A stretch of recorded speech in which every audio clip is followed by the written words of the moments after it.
canção, ela foi inspirada nessa mensagem que nós vamos falar agora sobre Adão e Eva, que perderam essa pureza, perderam essa comunhão que eles tinham com Deus.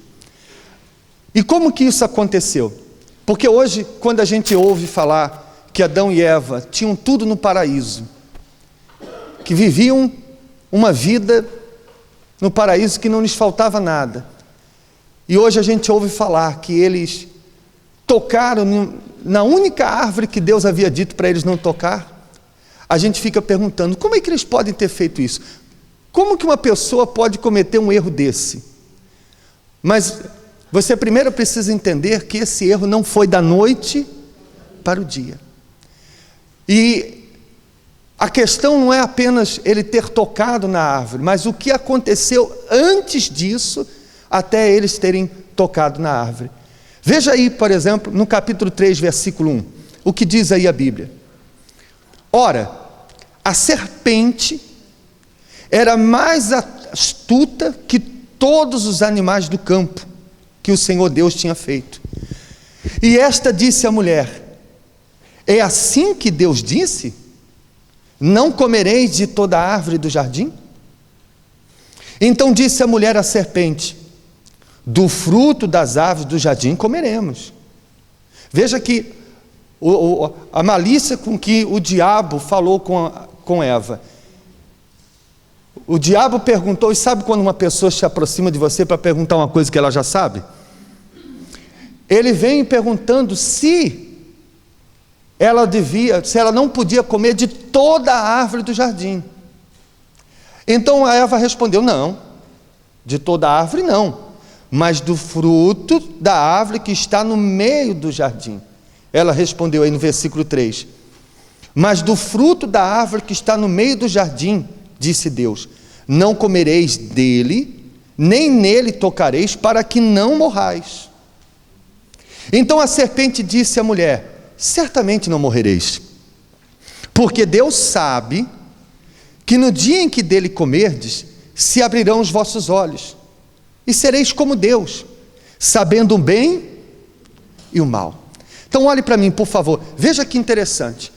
O diabo, ele usou duas estratégias naquele momento. Primeiro, ele fez Eva pensar que não iria ter nenhuma consequência, porque Eva respondeu, olha, Deus falou que nós não devemos comer, porque se nós comermos dessa árvore, nós vamos morrer. E o que a serpente disse? O que o diabo manifestado na serpente disse? Não, você não vai morrer. Em outras palavras, não vai acontecer o quê? Não te vai acontecer nada. Então a primeira coisa que o diabo faz para fazer uma pessoa cair em pecado, é fazer ela, encorajar ela, fazendo ela pensar que ela não terá consequências naquilo. Então o diabo incita a pessoa a mentir, e diz para ela, não, mas você está mentindo por uma boa razão, uma boa vontade, ninguém vai descobrir. E a gente sabe que não é assim. Toda mentira um dia é descoberta. Mas o diabo faz a pessoa pensar, não, ninguém vai descobrir, você está fazendo isso, não é certo, mas é por uma boa razão. Então ele vai encorajando a pessoa a fazer o que ela não quer fazer. Como, por exemplo, no adultério, o diabo faz a pessoa pensar, não, você está fazendo o que o seu coração está te pedindo. O diabo incita a pessoa, por exemplo, para fazer para sair da igreja, para tocar no dízimo, para fazer tudo que ela sabe que não deve fazer. O diabo, a primeira coisa é fazer a pessoa achar que não tem, os erros dela não terá consequência, que ela não terá consequência daquele erro, e a gente sabe que não é assim, porque tudo que o homem plantar, ele vai colher. Então o diabo primeiro tirou esse temor de Eva das consequências do erro dela, dizendo para ela, não, fica tranquila, pode comer, que não vai lhe acontecer o quê? Nada. Então essa é a primeira consequência, porque se o jovem que vai conhecer o vício tivesse consciência da consequência do vício, se o homem, a mulher, antes do adultério, tivesse a consequência do inferno que vai ser a vida dela, se a pessoa, antes de mentir, tivesse consciência de como ela vai perder a credibilidade, como ela vai ser envergonhada por causa daquela mentira. Enfim, quando a pessoa pensa nas consequências do ato, ela diz, não vale a pena eu fazer isso. Mas o diabo, ele primeiro tira esta consciência, encoraja a pessoa a fazer o que é errado. Percebe? Sim ou não? E depois que ele viu que a primeira estratégia estava concluída, ele falou para Eva, porque Deus sabe, versículo 5, que no dia em que dele comerdes, se abrirão os vossos olhos, e sereis como Deus, sabendo o bem e o mal. Em outras palavras, é como se ele dissesse o seguinte, bom, Deus está enganando vocês.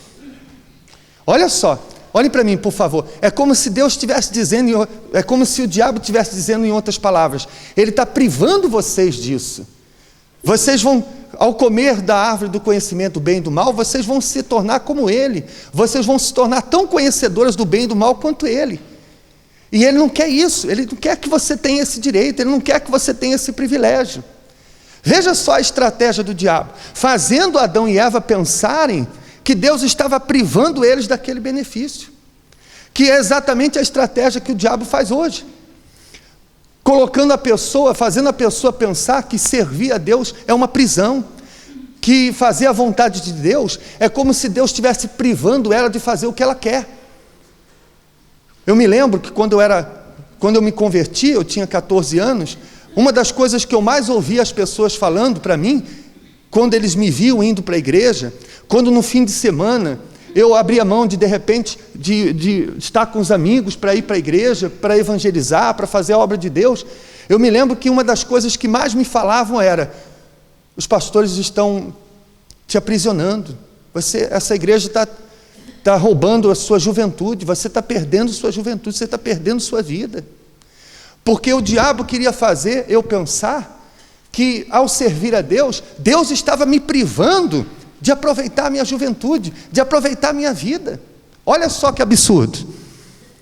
Mas é exatamente isso. Quando a gente ouve falar, por exemplo, da prostituição, do pecado da prostituição, o diabo faz a pessoa pensar, olha só, eles estão querendo controlar você. Eles estão querendo controlar você, com quem você anda, com quem você namora. Não é uma questão de controle, não é uma questão de Deus estar nos privando de coisas que a gente poderia desfrutar. Pelo contrário, o que Deus está querendo é nos evitar que a gente sofra.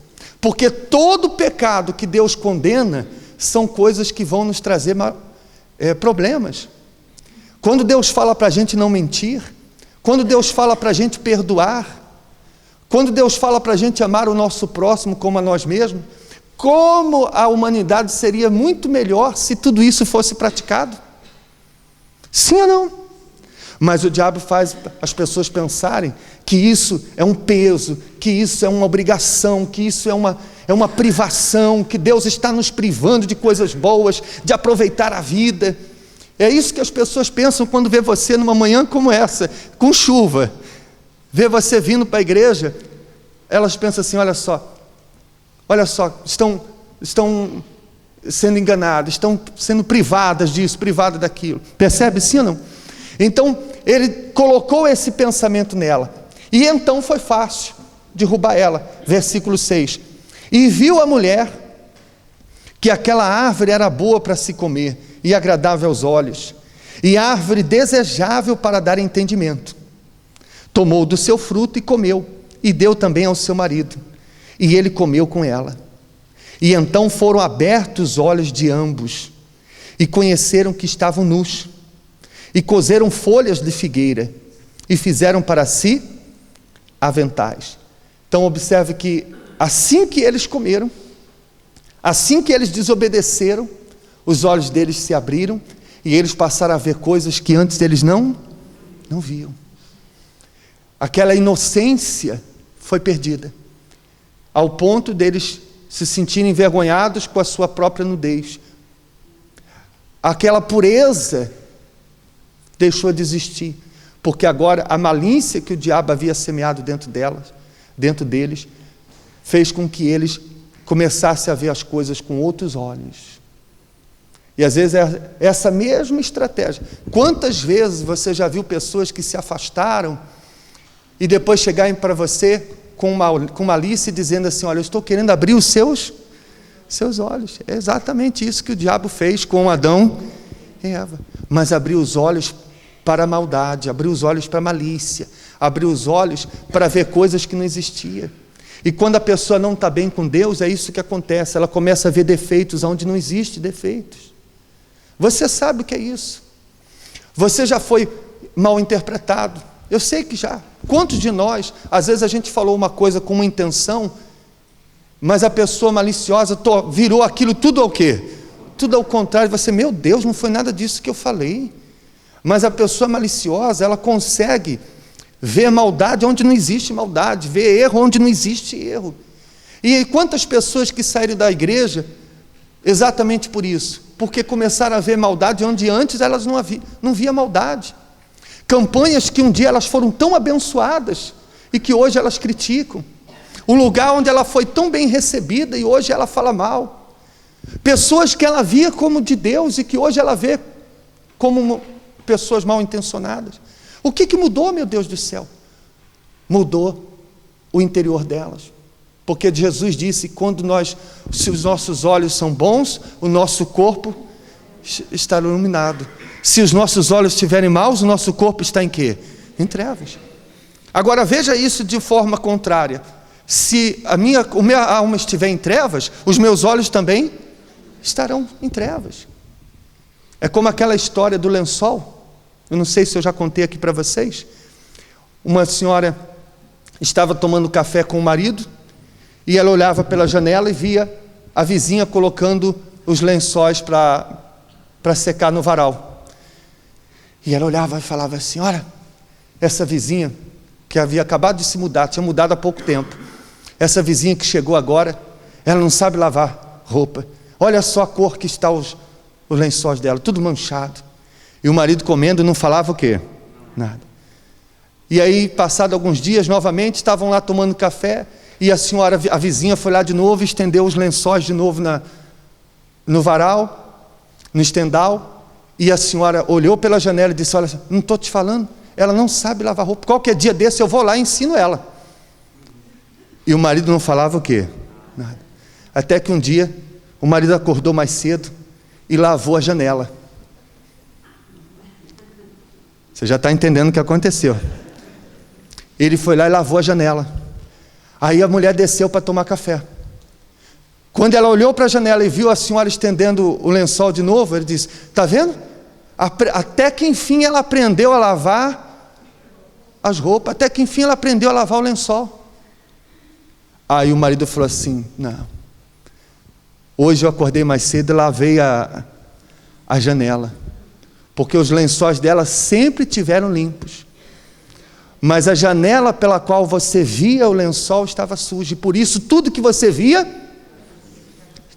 sujo.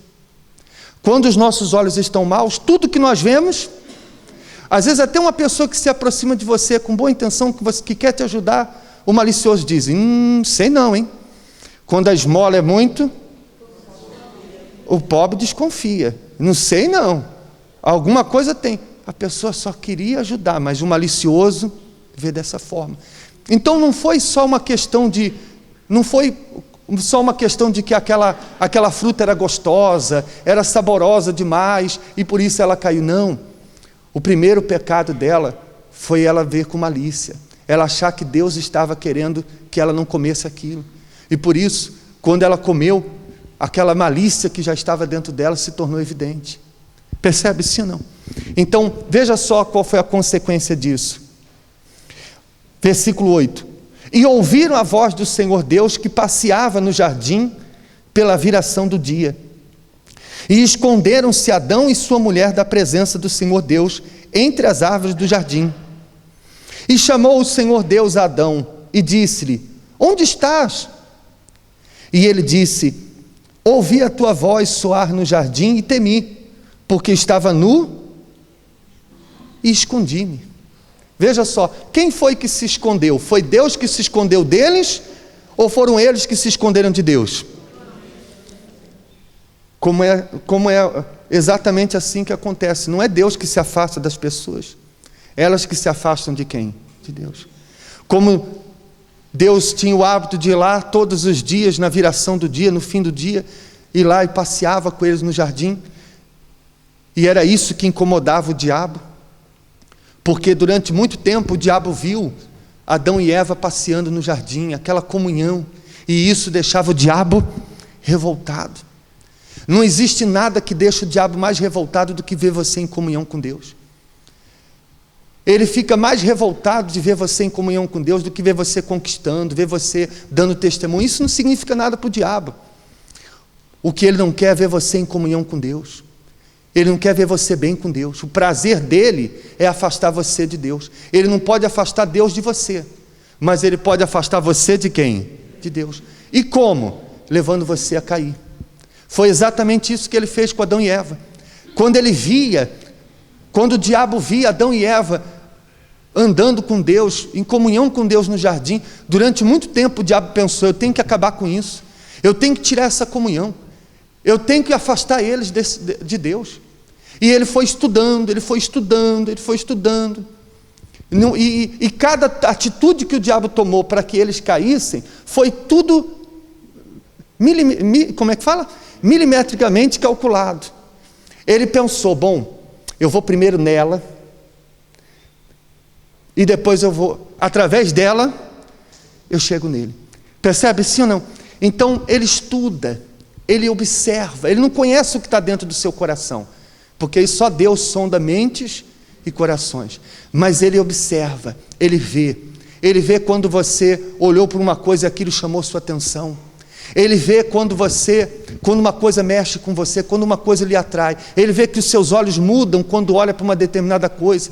Ele vê que a sua reação é diferente quando você passa por determinada coisa.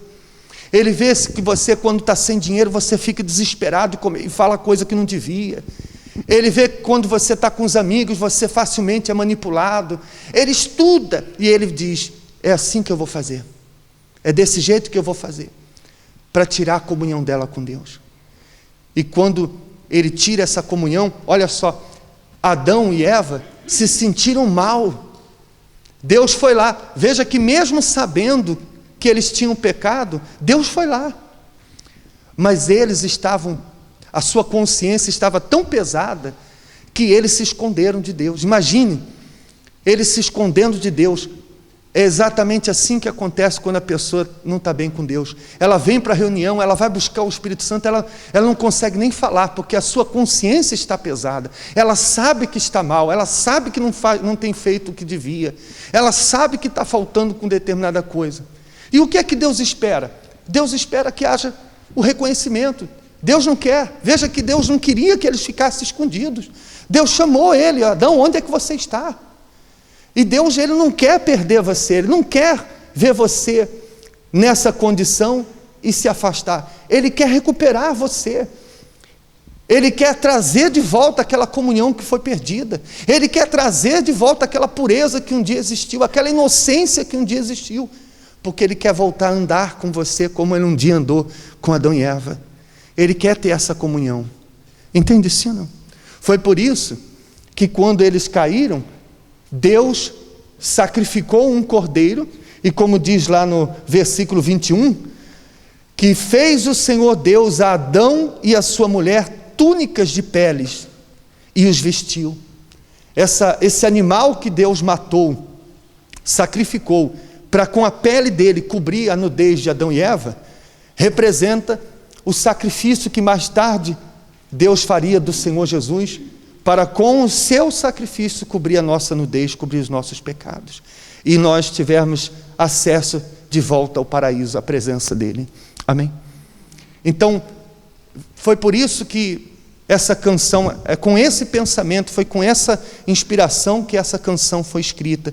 E eu queria que você assistisse essa canção através desse trecho da novela Gênesis, para que você possa mergulhar nesse Espírito, e o Espírito Santo reconciliar quem tiver que ser reconciliado nessa manhã. Por favor.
coração e acha,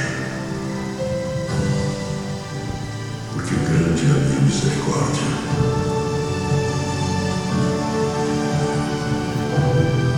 Encurve o seu rosto, por favor. Feche os seus olhos. Ó meu Pai, em nome do Senhor Jesus. Assim como o Senhor disse que grande é a tua misericórdia,